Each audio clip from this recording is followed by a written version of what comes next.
LinkedIn, let's get into it. Y'all, LinkedIn is not as scary and overwhelming as the internet would lead you to believe. It's actually super simple, and that's coming from someone who's worked in recruiting and uses LinkedIn Recruiter all the damn time. So whether you're looking for a new job, looking to network, or just looking to amplify your presence online, this is going to be the easiest video to help you get there. Starting off, what is LinkedIn good for? LinkedIn is amazing for networking, whether that's reaching out to new people to have coffee chats with or staying in touch with former colleagues. It's great for job hunting, and it's one of the most popular job application websites in the world. The number one tool that recruiters use to find new talent and to find candidates is LinkedIn. So if you are not on it, you are doing yourself a massive disservice. Stop thinking about LinkedIn as social media and start thinking about it as a search tool, because ultimately that's what it is. When recruiters are searching for candidates, they're using something called LinkedIn Recruiter. That's a completely different end of the platform. But basically what it is an intelligent and advanced search system that helps different candidate profiles come into my search. So what does that mean for you? It means you need to optimize your LinkedIn page as if it's a website, so it comes up when recruiters are doing searches for the jobs that you want. Starting off strong, your LinkedIn profile is 80% more likely to get opened if you have a profile photo and a header photo, so make sure that you have those. Your LinkedIn profile photo doesn't need to be anything crazy. You certainly don't need to pay for a professional headshot. Just take a decently lit selfie and upload that. Or if you want to take it to the next level, you can use a platform like Canva to remove the background of your photo, change the color, and then use that as your profile photo. When it comes to the banner, using something simple that you pull off of Google is more than fine, but if you really want to impress, which I'm assuming you do if you're clicking on this video, I would recommend going to Canva and creating a customized banner. I'll show you a screenshot of what I have on my LinkedIn, but I just designed something super simple and called out what I do, which is content creation and recruiting. I love the idea of using your name and then a couple of core words that identify who you are or what you're looking for. A lot of people ask if you should turn your open to work feature on LinkedIn, and I have a little bit of a hot take. When you activate the open to work feature, LinkedIn is going to ask you if you want to display that as a banner on your profile.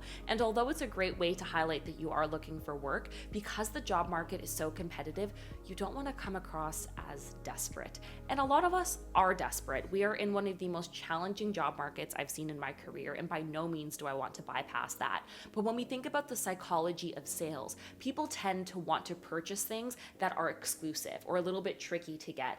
Unfortunately, those same psychological tricks apply to the recruiting space as well. So being a little bit hard to get and keeping those cards closer to your chest is going to help you in the long run. Next, let's move on to your bio. Spoiler alert, yes, you can use ChatGPT to help you write this as long as you finesse it a little bit after so that it feels like a human wrote it and not a robot. But a really good bio is broken up into 3 parts. It's a couple of sentences to describe who you are, a couple of sentences to describe what you do, and finally, what you're looking for. Bonus tip, I absolutely love having a sentence at the end of my bio saying, let's talk about, and then I list things that I consider myself to be an expert on. And I've had so many amazing people reach out looking to speak about social media, about careers, about public speaking, and it's really helped expand my network. Okay, so under the work experience section, you do not need to write a freaking novel. What I want you to do is include every single work experience, because this is not your resume. At the end of the day, your LinkedIn is infinite, so put every experience, every volunteer experience, every part-time job, dump everything on there.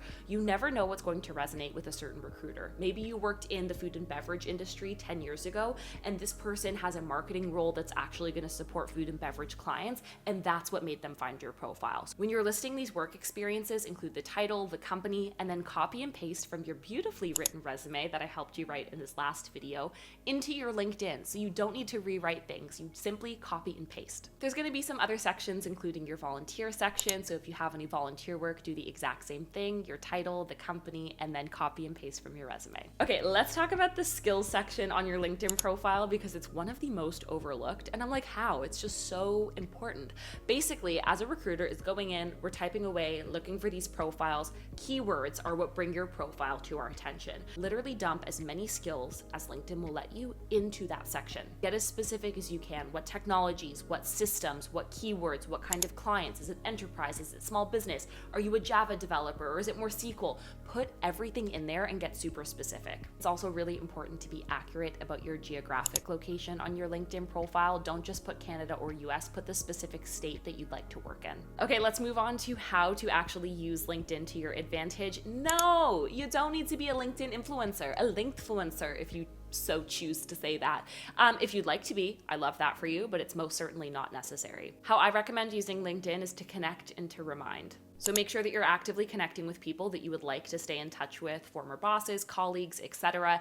Every now and again, it's a great idea to remind them that you exist by commenting on their posts and their updates and keeping those conversations going. What I do is I schedule an hour every month to go in and do this. It really is that low lift. LinkedIn is also an amazing tool for meeting net new people online, particularly people that you want to network with. You can look up financial analyst at a given company, reach out to those people and request coffee chats, and you don't need premium to do that. I promise you're going to have a much higher success rate both on the job search and the networking front if you optimize your profile like how we discussed. That was short and sweet, baby, because it is. It doesn't have to be difficult, but if you have questions or things that I can help with, you know I'm always here to answer in the comments. You can subscribe, and I have so many other platforms for you to check out as well.